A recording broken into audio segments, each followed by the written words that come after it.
بسم اللہ الرحمن الرحیم الحمد للہ وحدہ والصلاة والسلام علی من لا نبی بعد اما بعد۔ خاک میں مل جائیں گے مذاق اڑانے والے، میرے نبی کا ذکر ہمیشہ بلند رہے گا۔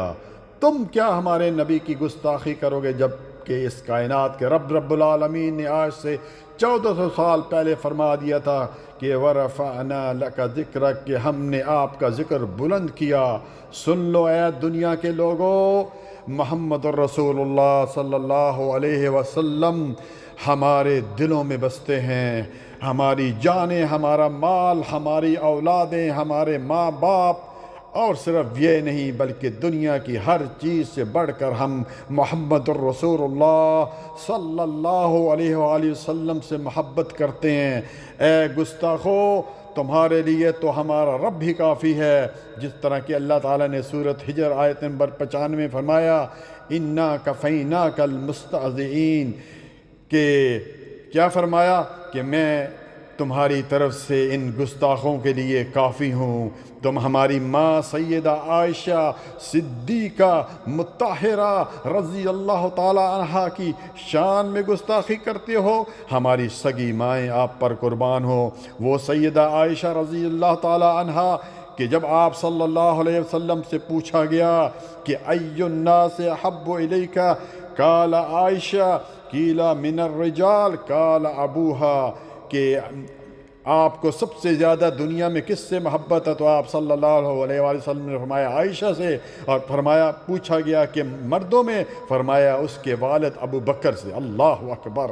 اے 2 ارب مسلمانوں، اٹھو، میرے نبی کی عزت و ناموس پر آنچ آئی ہے۔ ایک گائے کی پجاری، اس کا پیشاب پینے والی 2 ٹکے کی ہندو عورت نے میرے نبی کی گستاخی کی ہے، اور یہ حسد بغض آج سے نہیں پیارے بھائیوں، 1400 سال سے جاری ہے۔ جب آپ صلی اللہ علیہ وسلم حیات تھے تو اس وقت سے یہ کام جاری ہے۔ اپنوں نے کیا، غیروں نے کیا۔ ہم مسلمانوں کو چاہیے کہ جلوسوں اور نعروں سے زیادہ آپ جو شریعت لے کر آئے ہیں وہ اپنی اوپر نافذ کریں۔ رسول اللہ صلی اللہ علیہ وآلہ وسلم کی سنتوں پر عمل کریں۔ جلوس نکالنے اور نعرے لگانے بڑے آسان کام ہے۔ آپ صلی اللہ علیہ وآلہ وسلم نے فرمایا من احب سنتی فقد احبنی ومن احبنی کان معی فی الجنہ، جس نے میری سنت سے محبت کی اس نے مجھ سے محبت کی، اور جس نے مجھ سے محبت کی میرے ساتھ جنت میں جائے گا۔